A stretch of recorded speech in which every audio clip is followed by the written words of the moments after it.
HRN listeners. As we celebrate our 15th year, we are deepening our commitment to giving voice to the next generation of food systems storytellers, and we need your help. Our internship and fellowship programs help activate new possibilities for underrepresented and underestimated young people through experiential journalism, audio engineering, and production training. Through these unique programs, HRN helps food equity stewards build essential workforce readiness skills that expand their potential and foster economic mobility. Please consider supporting these critical programs. And with a minimum donation, you can be entered to win a dinner for two at an amazing restaurant in one of 8 cities and tickets to a concert at a great venue in one of those cities. We have incredible partners across the country who have donated, as they also share our passion for helping to educate the next generation of food systems storytellers. Check out heritageradionetwork.org/15 to donate and enter to win today. That's heritageradionetwork.org/15 to donate and enter to win today. And make sure you donate before March 31st. Thank you. This program is made possible thanks to the generosity of our listeners. Show your support at heritageradionetwork.org/donate. This week on Meat and Three, we're talking about comfort food as we explore its history, meaning, and different interpretations from around the world. Donburi is just a simple, casual dish, but it's packed with the history. Somebody might have their comfort food be something that they remember eating at their friend's house, but they would never have at their own home. Consuming foods that were eaten then can bring back some of those feelings from those times. It's about creating these little breaks and moments during the day where you kind of feel present. Tune in to Meat and Three, HRN's weekly food news roundup, wherever you listen to podcasts.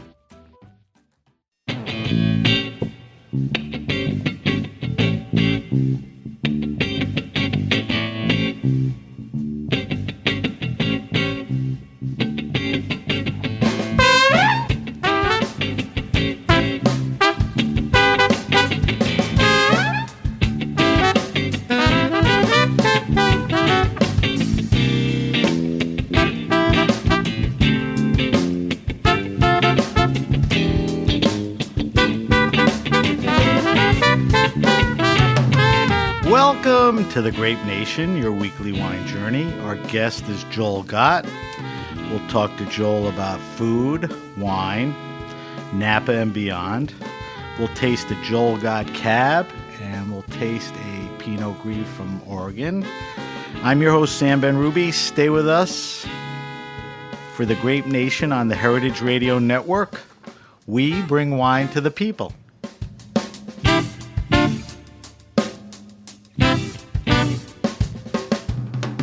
Joel Gott grew up around wine in California. He's a fifth-generation winemaker, producing his wildly popular eponymous Joel Gott wines from California, Oregon, and Washington with his wife, Sarah. Joel, along with his brother, Duncan, I hope that's still true. Correct. Also runs Gott's Roadside Stand, a legendary food stop in Northern California. These days, Joel's a busy guy, expanding his wine and restaurant holdings, along with his eye towards giving back a little. Welcome to the Grape Nation, Joel. Thanks, Sam. Excited to be here. Yeah, thanks for coming in. Our friend Frank had reached out and told me you were in town, and I didn't even think twice about putting you on the air because I think you have a great story. And that's a good segue, because what I want you to do is I want you to talk about your journey in life and wine that got you presently to, you know, Joel Gott Wines and, you know, the Gott's Roadside Stand and all of that stuff. So take me through it. It's an interesting story because you come from a wine family, your wife. So tie everything together for us. Sure. I mean, I grew up all around wineries. My dad was a winemaker, same with my grandfather, great-grandfather. And so first memories are growing up at a winery called Montevini up in the Sierra foothills. I was born in Napa and St. Helena, and then we moved up in the 70s to Amador County. My dad started a winery called Montevini. So those are the early memories, being out in the vineyards and a winery. Why does he bolt out of Napa to go up there? Graduated UC Davis, was working for my grandfather at Inglenook, also worked at Sterling before Sterling was even up on the hill when it was still down at the base, worked all over with a gang of guys that are still, the old cronies, I call them now, in the industry that are still active. And my mother's father wanted to invest out of the banking business and buy a winery. And at that point, everything in Napa was too expensive. Even then. Hard to believe, right?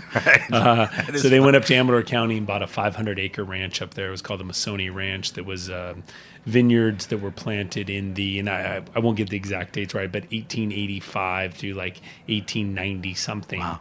All Zinfandel, planted by the Italians for home winemaking in Sacramento. So we moved up there. Dad got started making. How old were you? I was probably 2 or something. Oh, you were a tiny kid. 2 to 10. Yeah. So, I had some very core memories up there. And that's really what, like when I think back, that was the beginning of being fascinated, mostly with viticulture, because trucks, tractors, grapes, Land. dirt. Yeah, it was amazing. And then my dad left there. We moved down to San Luis Obispo. He worked at a winery. It was called Lawrence Winery. Got a new owner. They changed the name to Corbett Canyon, and they got known for making inexpensive wine. And that lasted a couple years. And then Seagram's came along and made him an offer that he couldn't refuse. So we moved to Monterey. I went to Carmel High School then for my great education at Carmel High.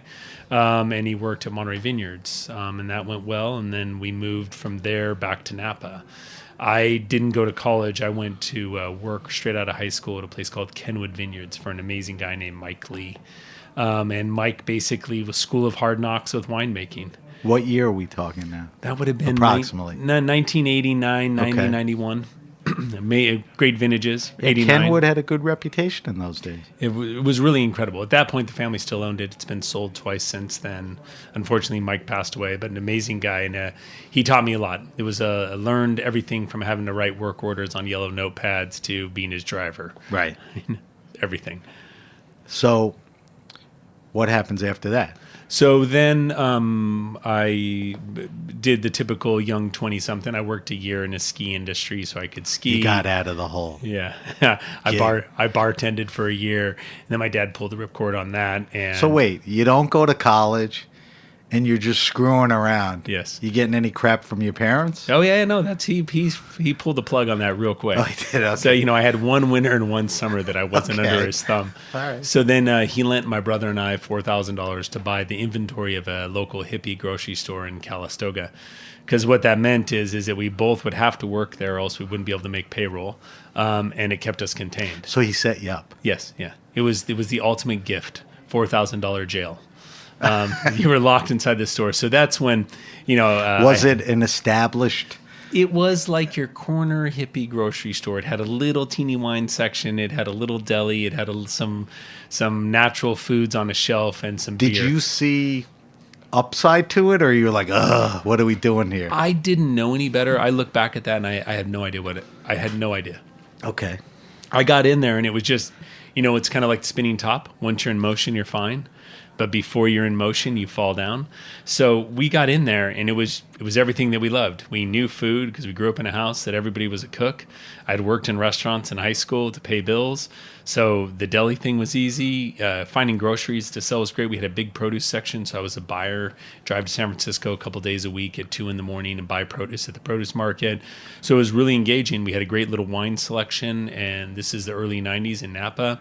So a lot of new brands, a lot of new winemakers. We sold a lot of French wine, a lot of Kermit Lynch.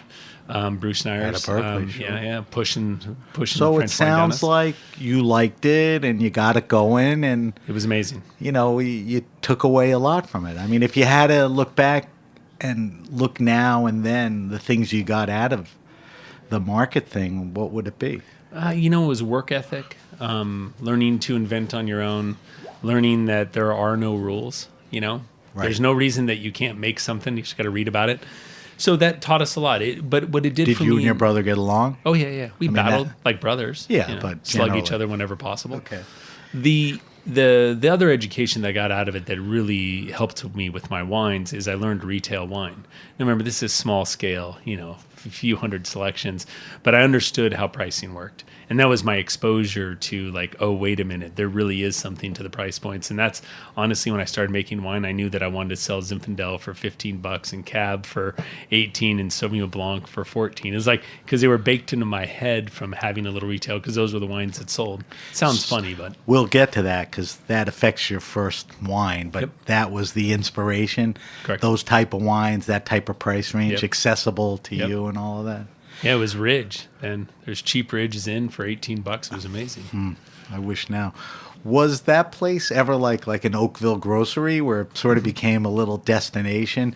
People knew you had a cool wine selection and you made some good sandwiches or had... Yes, Oakville Grocery was led by Steve Carlin at the time, and that was at its heyday, and it was amazing. So we'd go down there and copy everything. I remember I came here to New York. I'd never been, and we went First in- time then? First time. I was probably at 22 or something. My dad brought us, I think just brought me or maybe my brother along too, and we went to Dean and DeLuca. And I'd never seen terrific. it. Oh, I stole every idea. The one possible. down in Soho? Yeah. Yeah, on Stole every Broadway. idea. Yeah. I think I went and bought a disposable camera so I could go in there and secretly take photos.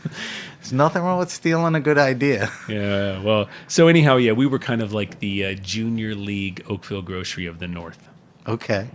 All right, so you do that for how long? From 1993, we closed it in 2007. Wow. So we had a long run there. Wow. But a lot happens Oh yeah, in between. So Yes. take me, I guess the next big story is you I can step them out in year blocks. I know it well. Go ahead. So 93 was the market.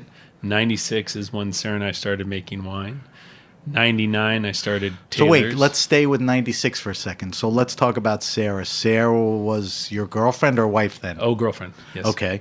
And we'll get more into Sarah Yeah. and who she is and how important she is. But you started the winery or your wine company label? It's What- going to sound bad because I'll make it, but God honest truth. So, have girlfriend that's an enologist. So I've got my dad's working at Sterling at the time. So I You're had like the access- weak link. Yeah, right? No, completely. Yeah. I had access to barrels, yeast from my dad. I have girlfriend that can write work orders because she's the enologist over Joseph Phelps. My friend Rudy Zudima, who's a winemaker in Napa Valley, was working at a custom crush winery called Biennisary. So I had everything I needed, and I got in the mail. Kid you not? You remember when in the '90s you'd get the credit card in the mail with a book of checks with it. Right. So that's how I paid for the grapes. That's how I paid for the barrels. I paid for everything that way. And that's literally what got me in. I convinced Sarah, I was like, just 5 tons is in, no big deal. We'll make it in our spare time. So get specific for a second. Where did you buy the Zin from? I mean, who was it? So and being- looking back now, are they still there? Or? Oh yeah, no, it's still. Unfortunately, that vineyard was a really old vineyard. In the last decade, it's basically died. It was from a guy named Tom Dillion up in Amador County on Steiner Road, a vineyard planted in, again, the late 1800s, like a lot of that area was. Amazing Zinfandel, head trained. And so our very first vintage was 300 cases of Zinfandel in 1996 from Amador County. The vintage year was 96. Correct. And it got good notices, right? So 96 was basically never released until I'd made the 97 already. Then I got the license, but 97 is the one Got that got the us in- attention? yeah, I got the spectator cover and stuff. So that was crazy. So at that point, did you know this is what we're doing, or it just seemed all over the place? It was a project in your backyard for fun that all of a sudden spun out of control. And then for the next decade, we couldn't make enough wine. No matter what we made, we were sold out in hours. I'd call a distributor, like here, and they say, okay, I can give you 355 cases. Like, great. And I call them again a year later with the next wine. There was way less competition then than now. There Correct. were a lot of guys on the ground, less guys on the ground. What was the allure? I mean, because it was small. I mean, you had some rep, you and Sarah. I mean, what connected that made it go to the next step, the next step, the next step? Is all Sarah, all wine quality. I mean, It was just great juice yeah. So what we had was for a great value price. So we had inexpensive wine that was really well traditionally, classically made, that was unlike a lot of the shock wines that were of the time. Right. are we talking about the period where, high alcohol? Correct. Like the Parkerization of Napa, which was a good 15, 18-year run. Yep. So you were playing out of that box as much as you could. And look, Parker has been great to us. So, I mean, I had nothing to take away from him. We were just of a different style at the time. Yeah, I think your wines would fall under something that he would like, but I don't think you were making wines for him, which it seemed like some people were. All right, so that's how the winery gets launched. We'll talk a little more about that. So at what point are you sitting there? How many vintages? Like, hey, we're like a legitimate wine company making real wine here. The big turning points, I would say, was in '99. I saw the first success of making Cab, and that blew me away. So third vintage, we made Cab, and we had a distributor here, we had a distributor in California, and it was beyond. They'd do anything to get it. I couldn't believe it. When we were, it was $18 Cabernet. And then again in 01. 01 was another game-changing year. We were making a ton of wine by then. We had 5 folded. It was just me. Sarah was the head winemaker at Phelps. Nighttime, bedtime conversation was she would scribble out a notepad for me of suggestions, and then I would edit it to what I thought was right. And then I would take it into a custom crush winery and write it out, and the lady would look at me and say, her name's Christy Coford, a wonderful woman who runs Napa Wine Company. She'd look at me and say, I know you can't answer my questions. Should I just call Sarah? Yes. Wow. Yeah. That's crazy. It's great. So doesn't the food restaurant thing pop in sometime? Yeah, so along 96 was the winery, 99 was the first restaurant. It sounds like, in a good way, you're all over the place and things are really going in the right. Why do the food thing? Is that where the market had an influence or not necessarily? Yeah, no, I mean, there was just the old hamburger stand in our town of Santa Elena was closed again. Taylor's? Yeah. Taylor's Refresher was closed again yet for the 10th time. And, it was like a place where you could hear the microwave go off when they served you a burrito. It was horrible. So we got it, and we got it because I wanted, eventually we wanted to plant vineyards behind it, but it was all about, like, could we revitalize? Was that your property behind it, or Well, we had a lease there, right? Still do, because it's 12 acres in downtown. So anyhow, we got it. We decided we would remodel it. There's a distributor named Wilson Daniels. Sure. Romani Conti. Yeah. So there's a guy named Jack Daniels who was he Daniels, the Daniels of, but not Jack Daniels of bourbon. Yeah. And Jack literally lent us the money to do it. Didn't want anything other than his money back in 24 months and a meeting every first Monday of the month to tell us that we were idiots, to make sure that we were actually working. I say that in a bad way. So we got in the restaurant business out of just pure love of trying to revitalize something. We had no idea what we had stepped on. It was one of those moments of, we opened up to a massive line day one, and we've been fortunate 20 years later, and it hasn't gone away. So part of that was location, right? Yep. Buzz. Menu. And nobody had tasted the food, and they were lining up. Correct. Once they took a bite, it was over. I mean, you had them. Well, then we got some big reviews that first season. Parker being one of them at the back of the magazine. He wrote up his top meals of the year. It was He always did Televon, that. French Laundry, and us. Did you serve wine from this start? Yeah. Right. Duckhorn Sauvignon Blanc. All that stuff. Could you have done it without Daniels? I don't know how I would have gotten the money. He was a key guy, cheerleader. Yeah, we'd saved up $100,000, and we somehow thought that was going to pay for a remodel. $400,000 later. Yeah. We're not talking about a big blown out thing. We're talking literally about 600 square foot roadside stand and all. Yeah, you better be deep in capital and all that. All right, let's stay with the wine. But just tell me one thing. Anything you did at the beginning or you're doing now, I mean, anything your grandfather or dad did, and even Sarah, that influences how you do your business?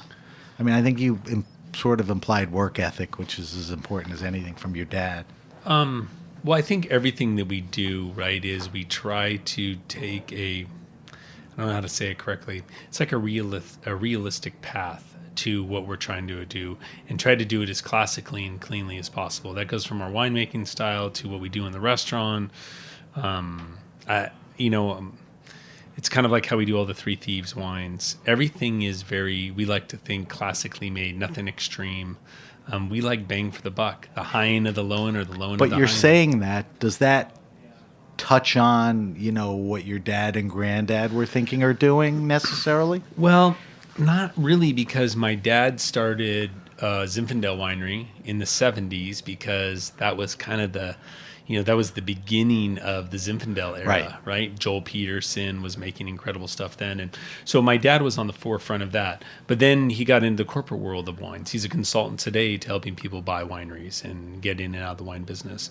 My grandfather, I never really knew him well enough when he worked for Hublin, when he worked for Inglenook. Right. I just knew him as the guy who wore a top hat and smoked green Moore cigarettes. And we drank wine, when he went there in little teeny glasses. So I don't have the cut of that stuff. I get that. But Sarah certainly... Oh, yeah, without a doubt. I think the signature of what you're doing, her name's all over that. It's really Sarah's philosophy on winemaking as to where we are today. Every bottle is Sarah winemaking. You have to take that to the next level. What is that philosophy? Clean, classic, and blended. What Sarah really likes, for instance, with Cabernet is you can have one vineyard and you can make a really good cab out of that. And there's some amazing places like Spotswood or Schaefer, or name the icons. Heights or whatever. Yeah, the super icons. Geographically positioned, perfect vineyards. We don't have any of those. So what we look at, or like what Sarah learned at Phelps, is you have a bunch of different vineyards and you work on blending those microclimates together to make the most complicated, structured, depth wine you possibly can. So you guys are all about blending. Mm-hmm. You've become master blenders, if that's the right term. Didn't you initially want to make single vineyard wines? We did. We thought it would be great because we had a single vineyard Zin, I had a single vineyard Sauvignon Blanc. I had carried all it to the cabs. Yeah, but it never really, what we learned is we made them and they were fine, but I always loved the value, right? And so when you can buy an $18 bottle of 815 or $20 or whatever it is here, it's so much more in the bottle than the single vineyard. And we didn't have the great... we don't have any of the Madrona fruit or, name one of the icons. So Beckstoffer or Crane or any of that. Well, actually, there's quite a bit of Beckstoffer there. Is there? Okay. So what we focus on is how do we shop the whole state of California and blend things so that they're surprisingly dense and structured and have amazing tannin structure and fruit structure that you don't find anywhere near that price point. So when you think of blending, you think of champagne. The big champagne houses create a house style from blending. Krug's not going to be far from what it was, or, the other guys. Is that your intention, or you want to take the best of what's available and it'll be not a different wine? I would say that our wines vary more vintage to vintage than the majority of the people that are around our price point. And that is because we try to make the best wine from the vintage, not a blueprint of every year. And, at the size we are, that sounds scares, right. It scares people, but that's Mother Nature. That's what we want to be doing. Right. Does blending give you the opportunity to hide a bad vintage? I hate to say bad vintage. No, but you can't really hide a bad vintage. You can try to work your way around it with using more riper fruit from the north part of California, or maybe you've got, I don't name another problem, right? You've had rain. So you can definitely, because we have so many vineyards spread out over the state, you can manipulate your blending pattern for that. And Elisa, who's our head winemaker, Elisa Jacobson, she's really good at shopping the state, if you would. We have 200 different contracts throughout the state of California. Tell me about that. Obviously, you don't own any. We do own. Small. Yes. But 200 acres out of, that's 10% of what we farm. Which is a tribute to how big you are and how you've kept hold of quality. I mean, anybody in Napa would die for, in that area, wherever it is, would die for 200 acres. But, I mean, you're doing a lot of stuff. All right, so let's talk about I think people are getting little pieces of this. You're not the conventional winery. You're not driving up to this big Mondavi building and getting the tasting room and a tour of the barrel room, and there's 20 wines and all that. That's not how you do it. How do you do it? Because you just said you contract, lease both, correct, tons of vineyards and all of that. So take me on the process. We literally have to go from vineyard and why you're at that vineyard, what's there, how that travels to the bottle. So here, the best way I can explain our model of the way that we make wine, and it's been from day one. We don't own a physical building that is the winery. We have one that's a Trinchero's let us use. It's in Yountville. So that's our home base. So that's winery 1 out of 11. And so what we do is geographically in the Napa area, all that fruit goes to that winery. Then we have a winery that we use that's on Zinfandel Lane. Geographically, all that fruit goes there. Santa Barbara, San Luis Obispo.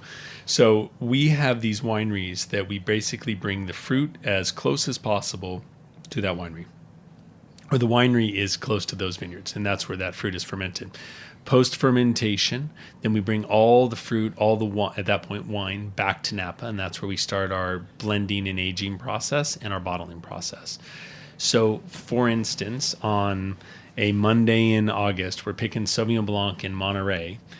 The winemaking team based in St. Helena has a winemaker down in Monterey at Monterey Vineyards. It's a custom crush winery we use there. We will have one of our vineyard people go to that vineyard, make a call, say, okay, the vineyard's ready to pick. We'll schedule the picking with the viticulture company. That fruit will be delivered to Monterey Wine Company, where it will be received by the Monterey Wine Company winemaking employees there, but our winemaker's on site who's supervising. Written the work order, provided any of the data that we need for it. Then samples are brought, and then all of that every day during harvest is driven back up to Napa, where Sarah, Elisa, Nicole, Jill will be tasting the wines. South Coast team, we've got another winemaking team in an office in San Luis Obispo that'll manage all that fermentation down in that area. So I guess from August to October, Sarah and Elisa out of her mind. They're just tasting fermentations over. Elisa's out in a lot of the vineyards making the picking calls. Sarah and Nicole. So not everything, but you've delegated. Correct. She'll make some calls. Sarah will make some calls. There's just too much. Correct. But you have the people that you trust to make the an call. Amazing viticulturist named Mitchell Klug. Mitchell is out in the vineyards making picking calls. Another guy named Patrick, who's new to the team last year, he's out in the vineyards making picking calls. Taryn in San Luis Obispo. So there's a big network. So the picking call is made, and then Sarah and Nicole and Jill are sitting back at the winery in Napa, and they're tasting all the samples coming from grapes and the wineries during the fermentation process, deciding if it's going to ferment longer, if we're going to add something to it, or if we're going to rack it, if we're going to do more pump overs. All the winemaking is decided every day and then transmitted back to the winemaker on site. So that system offers you the opportunity to go wherever you think the best grapes are. Correct. And because you blend, the more diversity. The more diversity we have, we can skate around problems that are presented by Mother Nature. Which is one aspect. The other is to make some of the most interesting wines because of, all of that. We think all those parts equal a pretty interesting sum. One part I don't get is I see the regions and where and how is it bottled? So everything right now, this time of the year, we've drug almost everything back from all the other wineries. Trinchero has an amazing facility in downtown St. Helena. And at that facility, we bring everything back. We have 14,000 barrels there. So things are being put to barrel. Things are being taken out of barrel to make room for that. Things are going into tanks. Sauvignon Blanc was blended right before Christmas. So now it's in cold stabilizing tanks where you get the wine really cold to drop out any acid that'll fall out of solution. And it'll start to be bottled at the end of January, right after we start bottling the rosé, which was blended right before that. And then right now we're taking the 2018 Cabernet out of barrel and we're putting the 2019 Cabernet into barrel. And then we'll start blending the 2018 Cab. It's funny you bring up Trinchero. That's an interesting story because your first wine was a Zin and your dad made Zin. Here's a guy who made a wine, screwed up, created White Zinfandel, and the rest was history. Right. Like they say, just, among many other things that they've done and, how they've grown and all that. Bob Trinchero rewrote the book with that one. Yeah, we had him on the show. He's a wonderful guy, very interesting. He had a great story. We're going to take a break in a few minutes, but I want to delve into this with you. Talk to me about your practices, how you handle sustainability, intervention, organics. I mean, it sounds like the type of wines you're making are very well thought out, but there's a big movement towards natural wines, sustainability, the Valley in California, you better think about that. Where are you at as Joel Gott Wines? So we encourage, with Sauvignon Blanc would probably be the one that we encourage organic growing by all of our growers as much as possible. Why? Because a lot of times if the vines are managed right, you don't need to spray anything. Okay. So it's just easier. Yeah. Do it right and you don't have the problem. Well, and also the growers spend less money. No, most growers don't like to spend more money. They want to spend less. With labor prices going up every minute, right, as they should, it's harder and harder to find an area for a grower to save money. So in easy years like 2017, where there wasn't very much mold pressure, there wasn't very much pest pressure, all these things, a lot of the vineyards can be farmed organically. So our dream would be is 3, 4, 5, 10 years from now, kind of like you ever buy a Cliff Bar and you look on it and it says, this is 78% organic, raw materials. I love it, right? Because they're actually paying attention. And so it would be really cool if we could figure out a way on vintages where there wasn't mildew or something to say, all the grapes for this wine were grown organically.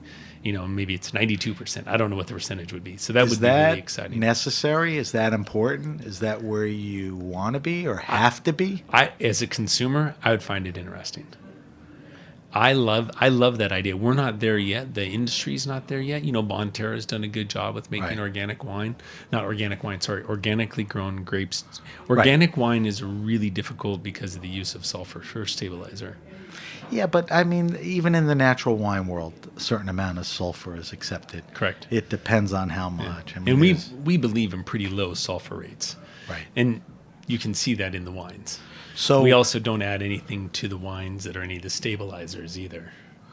What about sustainability? You're not blowing through a big carbon footprint, right? No. I mean, you have an eye towards... So what we try to do is try to eliminate... That's one of the reasons the way that we make wine the way we do, so that we are hauling, because you got to haul fruit around California, right? So we are trying to do it in the most efficient way. That's why we're not hauling grapes up, because you can only move roughly... let's just say 3,000 gallons worth of grapes, but you can haul 6,500 gallons worth of wine. Right.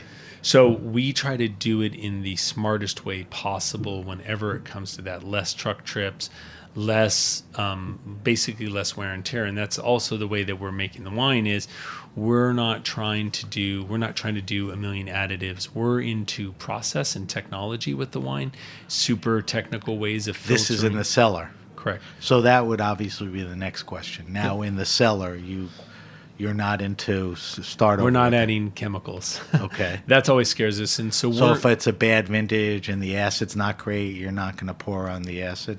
No. I mean, you would add something like citric acid or something natural, but we don't believe in adding all these what we call junior winemaking tricks. We like the idea of technology in the cellar. There's a lot of technology that's come out of Europe and out of... Give me a prime example of that. There's a technology, a little cross-flow filter is something you hear a lot of, which wineries have gone away from using DE, diatomaceous earth, for filtering. Not only that, there's resin filters. So a lot of technology is helping people make cleaner, more stable wines without adding something to it, and also not adding something like diatomaceous earth. Right.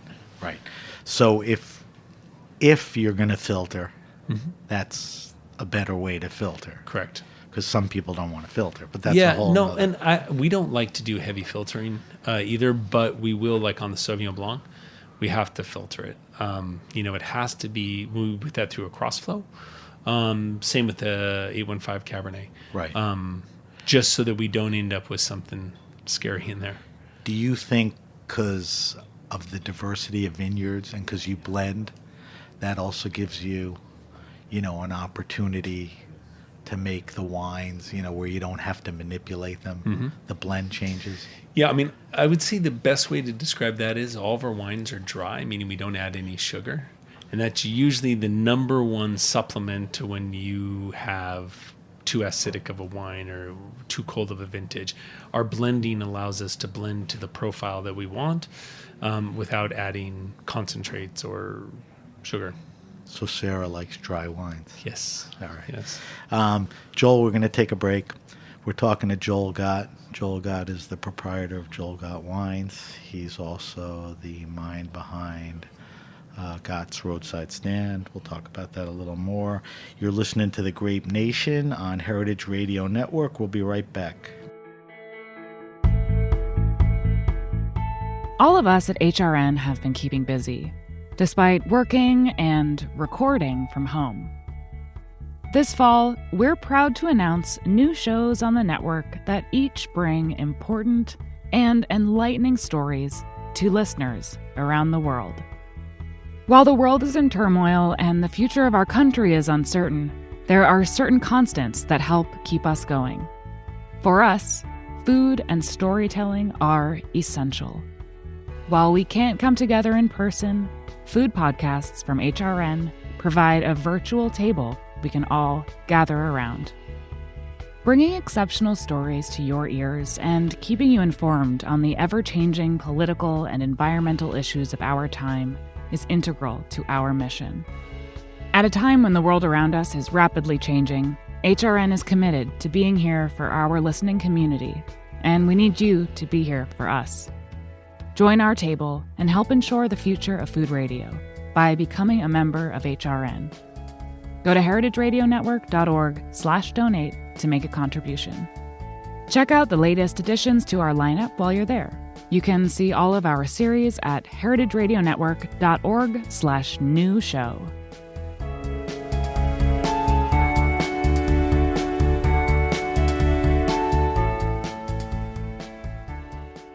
All right, we're back. We're back with my guest, Joel Gott.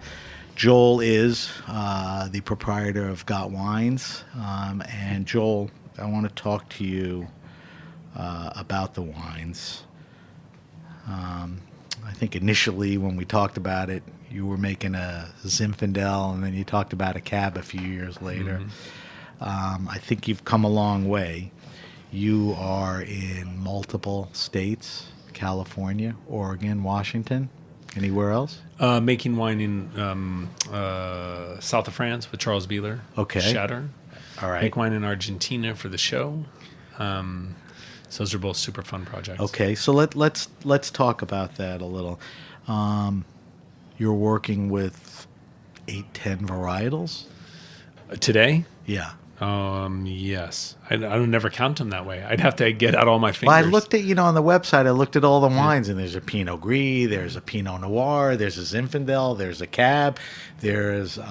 You're right, 9. 9? I had to get all fingers going here. All right, so we're going to taste a few wines during the show. We're going to talk about the Cab at the end of the show. But one of the wines we popped open was an interesting wine that you're making in Oregon, a Pinot Gris.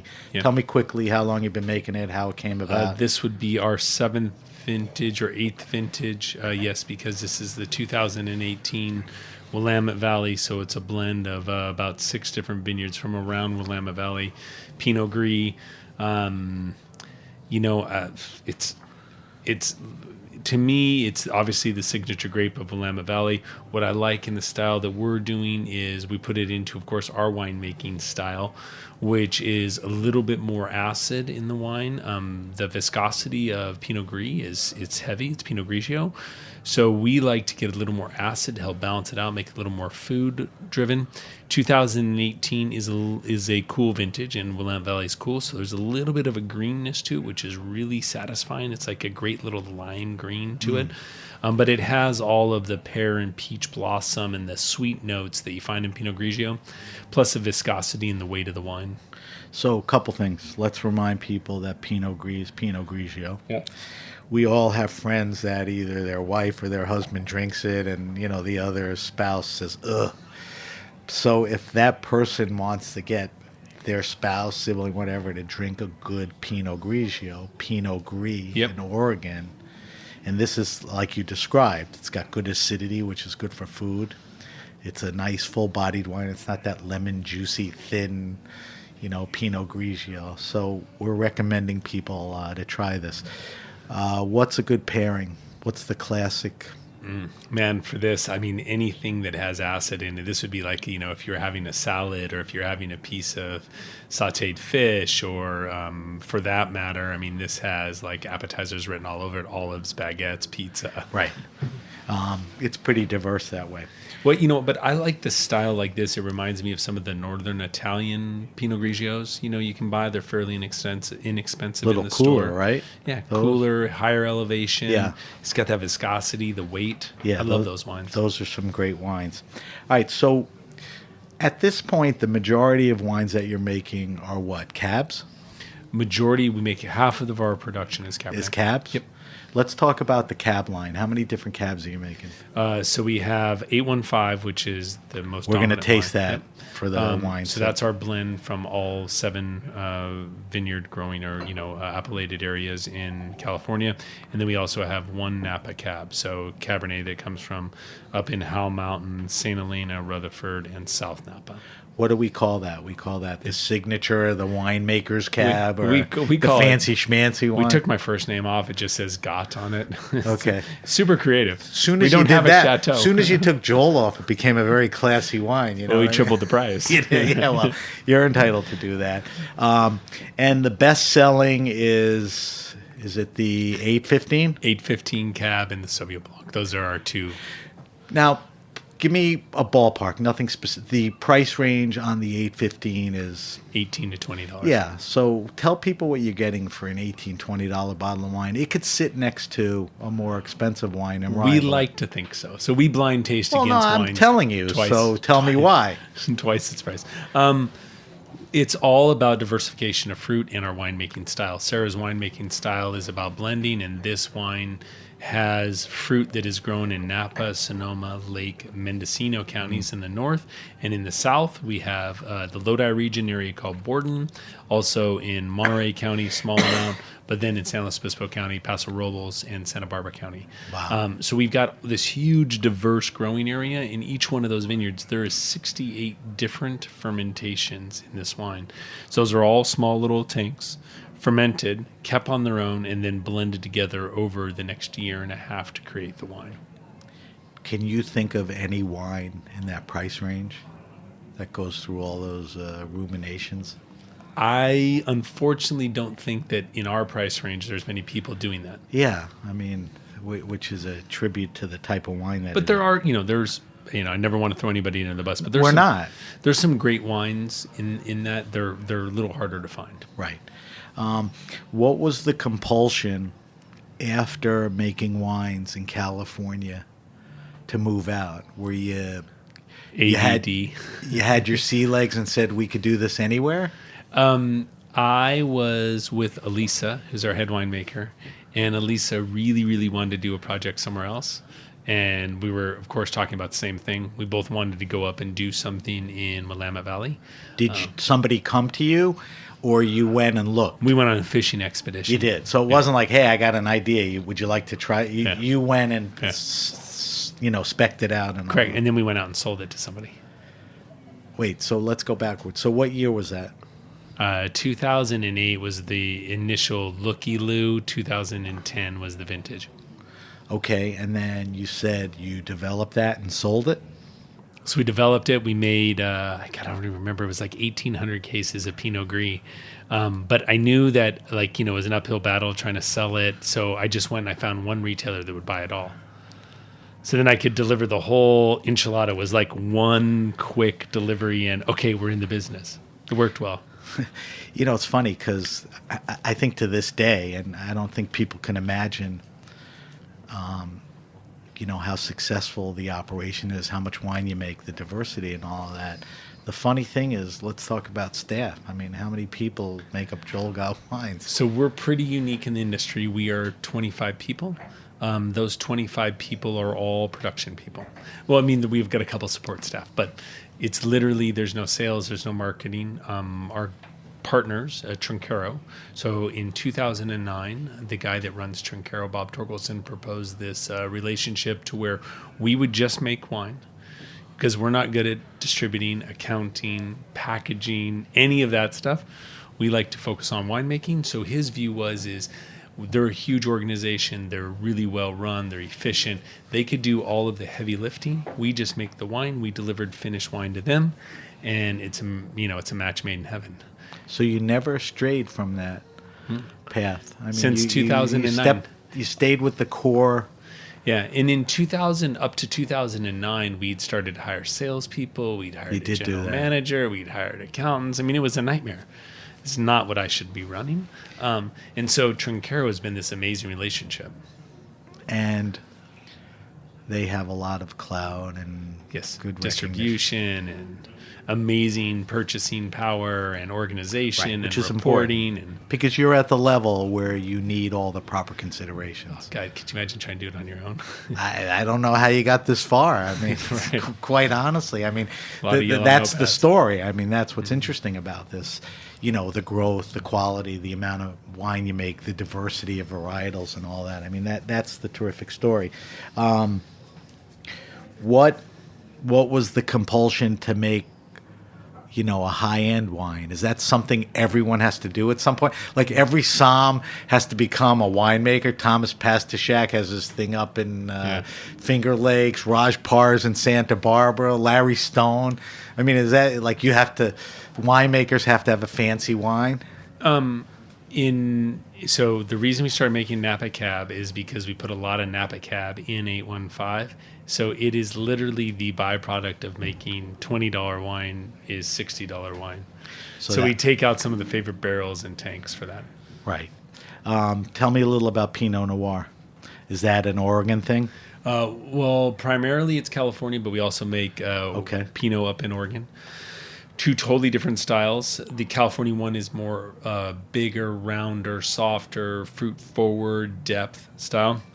The Pinot from Willamette Valley in Oregon is more classical Burgundian-like. Right. The California description sounds good because a lot of California Pinots are like Dr. Pepper, red, bright, and all that. So both are good. No, this is 75% of that fruit's from Santa Barbara, from like the Santa Rita Hills area. Yeah, and so you get big structure, and then we've got sweeter fruit that comes from the lower part of Monterey.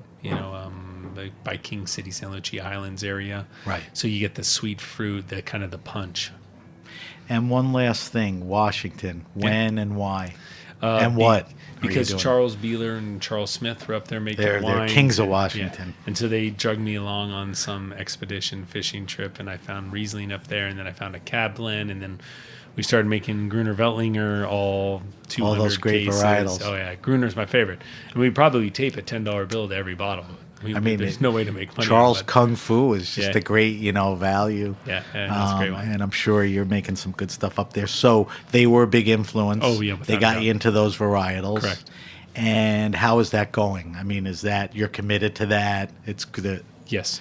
The growth in cases. So we don't make Riesling up there anymore. We just make a Cab blend. So it's Washington Red Blend. Which Washington's famous for their big Cab blends. And then we also make a Gruner Veltliner from Washington. Nice. And Willamette Valley we make Pinot Gris, in 100 cases of Sauvignon Blanc. So that's the way everything breaks down. Correct. All right. Tell me this, because I think you fall into both of these things. What's the difference between making a wine and making a brand? And I don't know. I think maybe you're both. I don't know how to answer that. Do you understand the question? Yeah.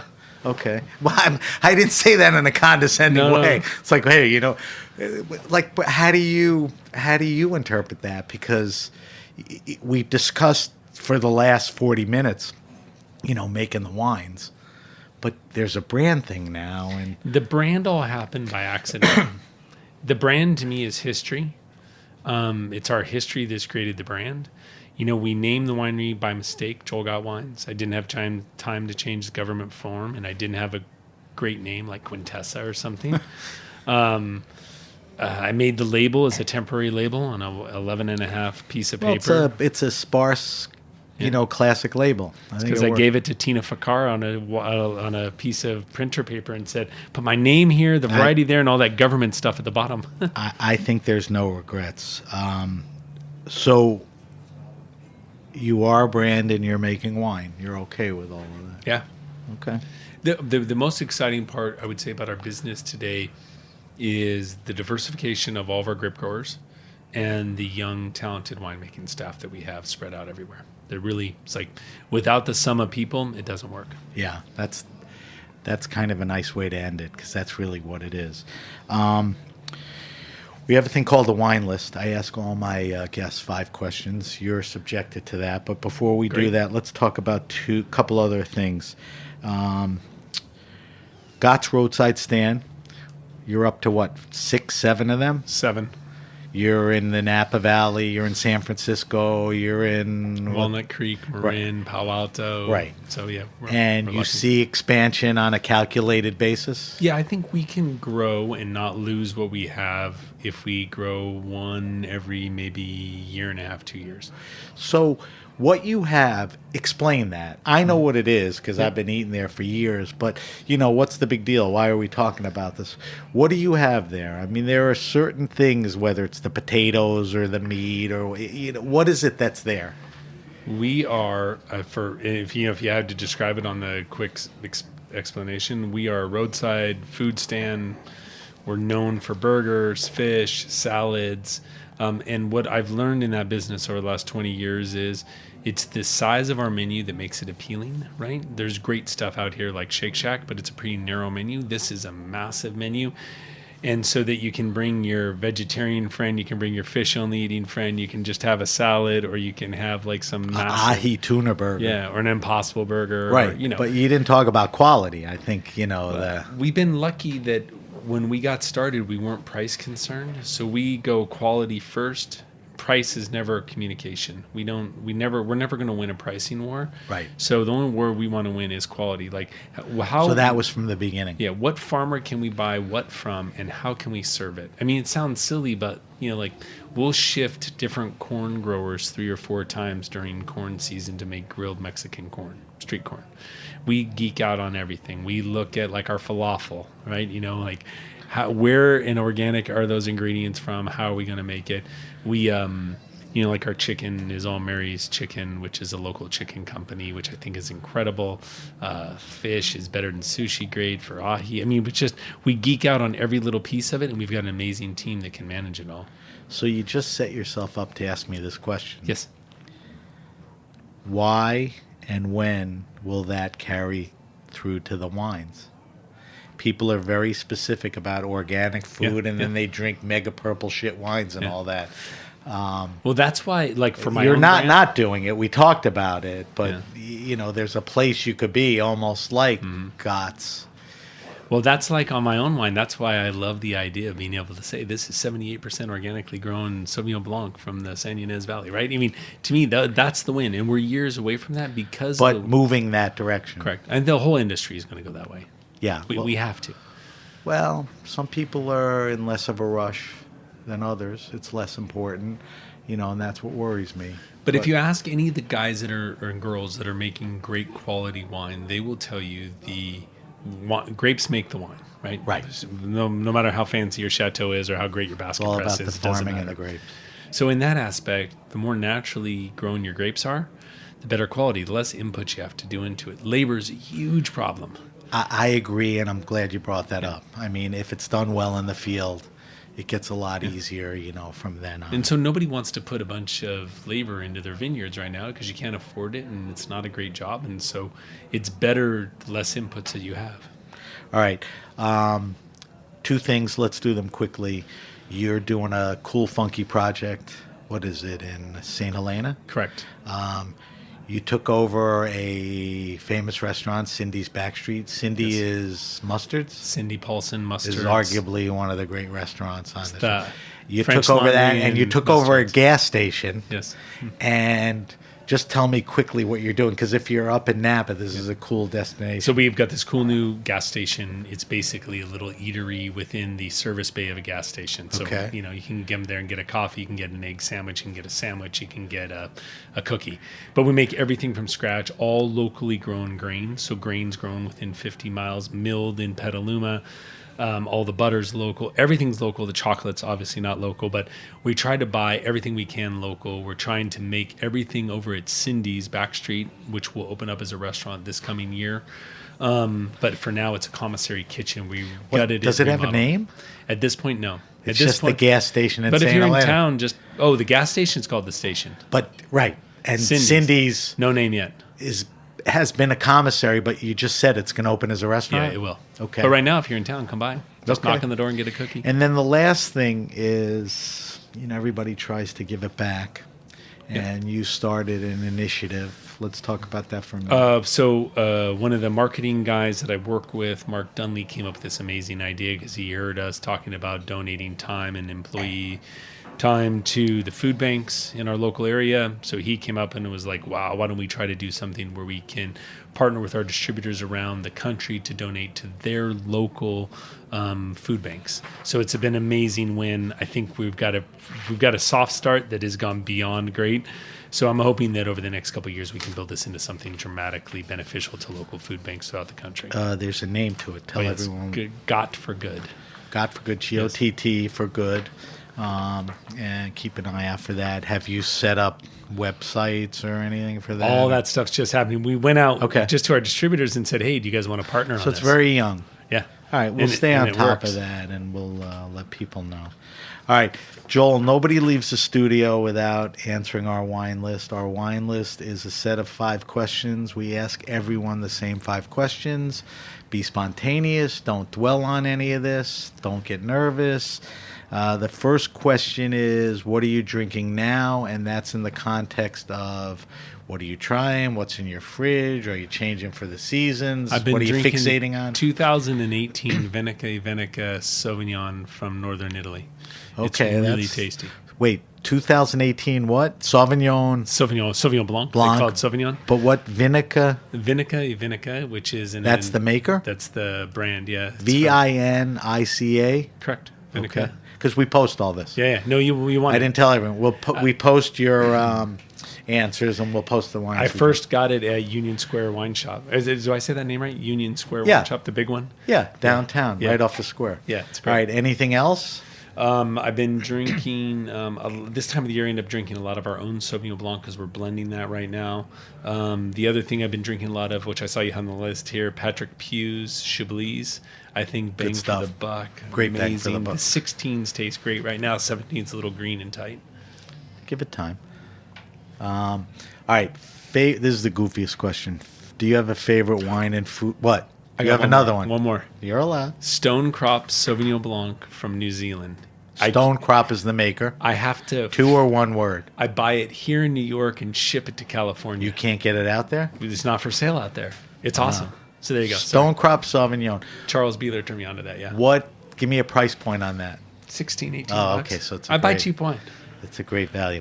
All right, give me Joel Gott's favorite wine and food pairing. Not something you eat every week, every month, but when you think about, delicious wine with delicious food that just makes you go ooh ah, and you'll eat it a few times a year. What's a good match?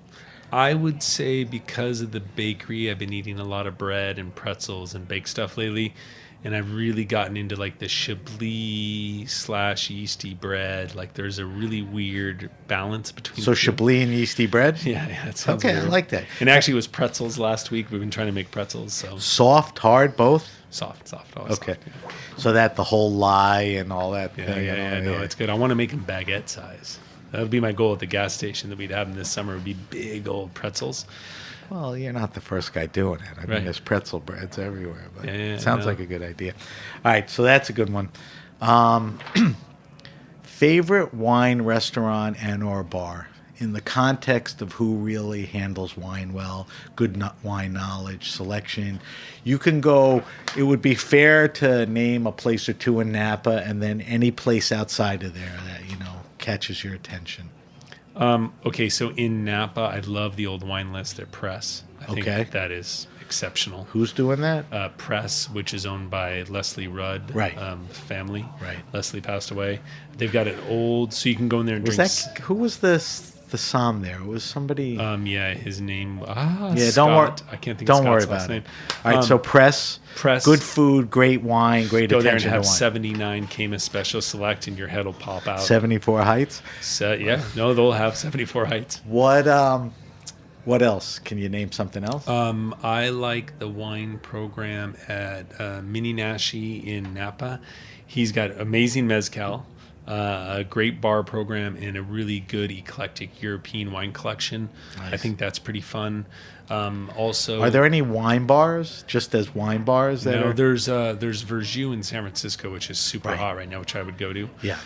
Cook Tavern, not Cook Tavern, Cook, which is a little teeny 40-seat restaurant in downtown St. Helena. Chef is in the kitchen. It's What's awesome. it called again? Cook. That's a good one. And he has a good collection of local cabs, like Crocker and Star, and Nice. he's just got a great local small selection. T&B, Trinquero Napa Valley's got always an amazing 5 wines on their list. I would ask you New York, but I think you've been here 3 times your whole life. No. I'm But like, I love the wine service here. I mean, it's incredible. Yeah, there's a lot of great places. All right, can you tell me, do you have a favorite all-time wine? Now, when I constructed that question, I was waiting to hear the rarest, most expensive wine anybody drank. It's become experiential and what became important to them. Here's the wine I got married to. This is the first Burgundy. What's an important wine to you, throughout your lifetime? Or a couple. I mean, I got stuff. I love old wine, like old Napa Valley stuff. It's not very expensive. Like I was saying, 79 Cayman Special Select, I think, is out of this world. That's not expensive? You'd be surprised. It's pretty Versus some Bordeaux's and Burgundies. Yeah, like mid-90s CV's wines. CV from Con Valley. Again, not crazy expensive. Some of Kathy Corson's older wines I think are super fun to drink. Kathy's going to be on the show in a couple of weeks. She's amazing. Yeah. You like the Con Valley stuff? I like Con Valley, yeah. Yeah, I have a bunch of... I was on the mailing list for years. I have a bunch of older stuff. Yeah, 90s. 97 out there. I have 97 in a Magnum. I would drink it because what happened is 97 throughout Napa Valley was a warm, really ripe year, right? And so what happened is those wines are tending to fall apart. For whatever reason, the wines out of that sliver of Con Valley, which is an offshoot of Napa, don't have that overcooked, overripe flavor right now. They haven't overaged. So let's school people a little, because we definitely have a lot of Napa lovers and collectors. Yep. So the 97 was a big, bountiful vintage with Crazy decent scores, weather. yeah.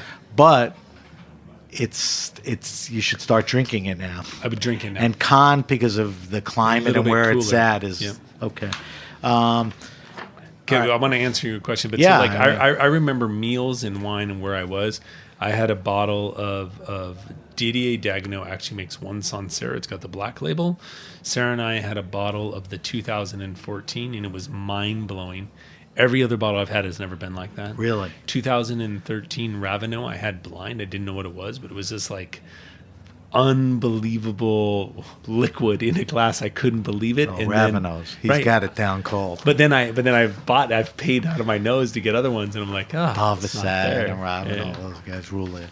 All right, so those are good ones. Here's the last question, and I think you should be able to handle this, and I think we may keep it in the context of the Gott world. The question is, recommend the best wine around 15 to 20 bucks, a red and a white. Before you answer it, the setup is I have kids in their 20s. Mm-hmm. They can't show up at a party now with a $9, $11 bottle of shitty wine. They can't afford 30, 40, so they want a wow in that 15 to 20 range. Not from me, right? No, let's do both, okay? So 15, 20 bucks, best ops in the Gott world for a red and the white. It's hard to look past, so $15. No, 15, 18, 20, 21. No, I was just going to say it's hard to look past like our Oregon Pinot. I think bang for the buck. You really can't. Like How much is it? 22, 24. Okay, so got Oregon Pinot for the red. Where do you go white? White, I would probably say as even cheaper at $12, $14 is our Sauvignon Blanc. Okay. Bang for the buck. When you look at what's in a store, that one I think over delivers. And I drink them blind all the time, and I wouldn't say that if I didn't think. So I don't even want to venture out to other makers, but if we talk about best value red, best value white, what are varietals? Obviously Sauvignon Blanc on the white side. If I'm buying in that range, I'm looking at Sauvignon Blanc, Chenin Blanc, Riesling, Muscadet? We don't have. We remember you're on the east, so you have a much better selection than we do. I'm just thinking like what I see at the store. I would go for those type like Chenin Blanc. I think are hip and cool and Very young cool. and sub $20. I agree. Worst case scenario, you buy a bad one, you don't buy that, and you buy them from South Africa. They're incredible. And the Loire, of course. What about red? Red, I think Zinfandel, the cool kids are drinking it again, so I would lean towards like an inexpensive bottle of Bedrock Zinfandel. Good maker. Morgan Peterson, amazing There's some job. good guys making some good juice. Yeah. Yep. Those are good ones. And like I said earlier, we'll post your wine list answers. And we end the show with a segment called the Weekly Wine Sip, where we taste and evaluate a wine. I asked you to bring wines in. We talked a little about the Pinot Gris. Let's quickly, I got a little tickle. Let's quickly talk about the Cabernet that you brought in. Sure. 2017, warmer vintage, Northern California. This is 7 different counties, growing areas. It's a blend of... So this is the Joel Gott 815. Correct. Okay. 815 is my daughter Lucy's birth date, August 15th. Okay, I'm glad you remembered. Or maybe this forces you to remember. No, I know it really well. Okay. All right, so this is the 17. Is this the current vintage or the 18 is out too? Current vintage, we're blending the 18 right now, but what I look for is just the density of this wine. All right, we're going to do, you have to stick with us. This is the Grape Nation evaluation.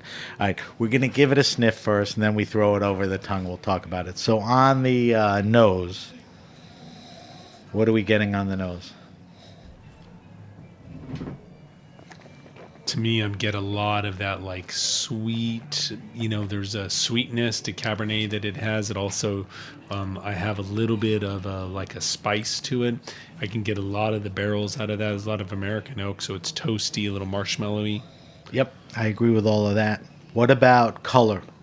It's not super deep, brooding like purple. 17 hot vintage.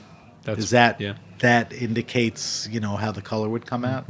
It's a beautiful, clear, deep claret. How about mouthfeel? Mouthfeel, like the first thing I notice on it is the sweet entry.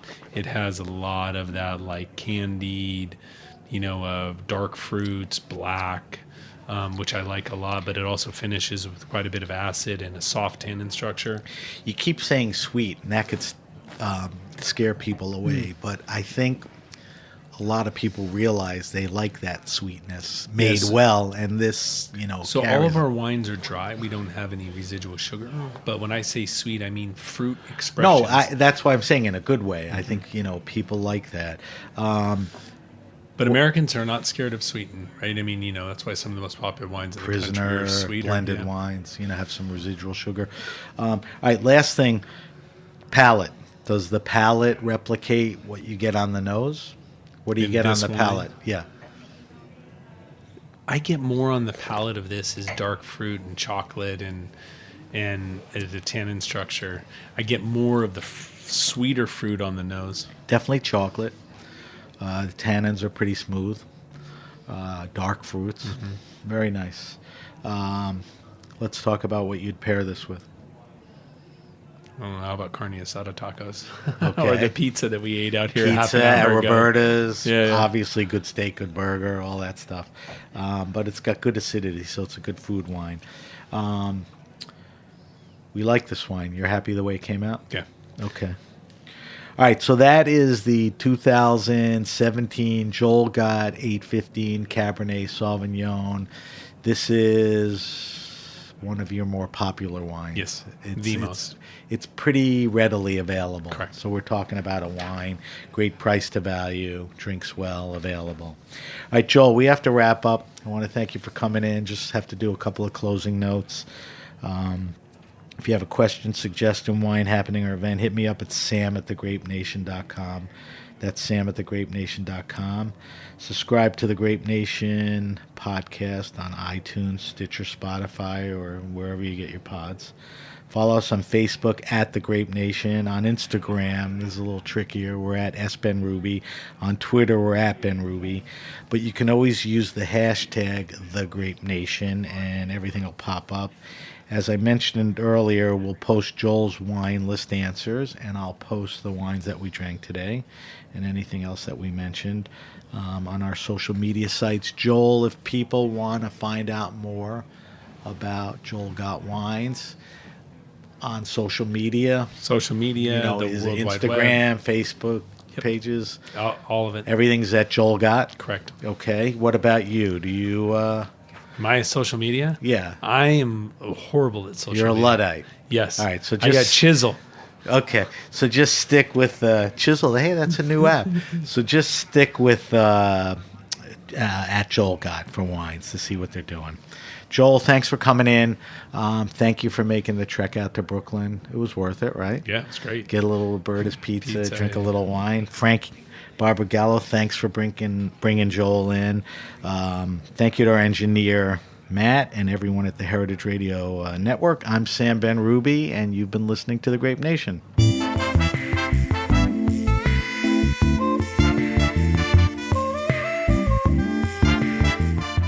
The Grape Nation is powered by Simplecast. Thanks for listening to Heritage Radio Network, food radio supported by you. For our freshest content, subscribe to our newsletter. Enter your email at the bottom of our website, heritageradionetwork.org. Connect with us on Instagram and Twitter at heritage_radio. You can also find us at facebook.com/Heritage Radio Network. Heritage Radio Network is a nonprofit organization driving conversations to make the world a better, fairer, more delicious place. And we couldn't do it without support from listeners like you. Want to be part of the food world's most innovative community? Subscribe to the shows you like, tell your friends, and please join the HRN family by becoming a member. Just click on the beating heart at the top right of our homepage. And thanks for listening.